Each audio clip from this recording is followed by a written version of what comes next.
My name is Susan Esty, also known as Sue. I'm the Executive Director of Second Harvest North Central Food Bank, and I've been doing it for 23 years now. And my name is Shay Morris. I'm the Executive Director of Second Harvest Northern Lakes Food Bank, and I have been the Executive Director for almost 26 years. Second Harvest North Central has grown incredibly in the time that I have been involved with the food bank.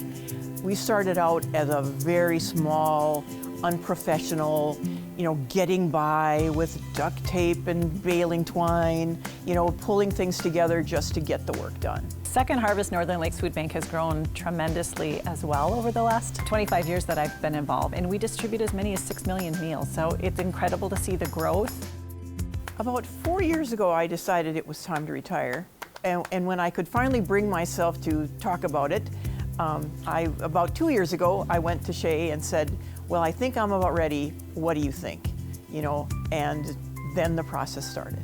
When I was thinking about the future of Second Harvest North Central, obviously we could stand alone and continue as we had. The board could hire a new executive director and we could keep on going on. But it just seemed like the right thing to do to come together. Better together, I think that's what we're planning, is how could we bring our strengths together as one organization, and I feel like you had the vision and the foresight to think about that, and I'm happy to carry it forward. I feel really good that the organization that I've been with so long is going to continue under your leadership. I'm honored to be a part.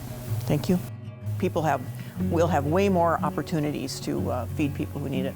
Last year, Second Harvest Northern Lakes Food Bank distributed just over 7 million pounds, which is the equivalent of 6.1 million meals for the people in the Northland. Last year, Second Harvest North Central distributed about 5 million pounds, which is the equivalent of a little over 4 million meals for people in the region.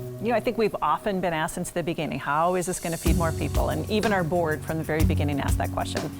I think for us to scale capacity, that's one thing in small organizations we haven't been able to do. We have similar teams, similar resources, but how can we scale that to a level that really means we can reach more rural communities, that really means we can work within BIPOC communities in partnership.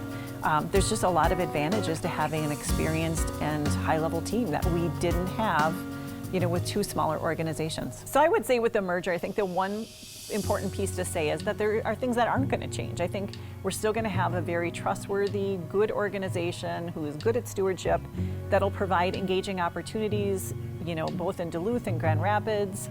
If donors want their money to go local and stay local, that's going to happen. So that we have to point out there's some things that are just really going to be good that don't ever change. I think the easiest part of the merger was the name. It was just like, obviously we know the name.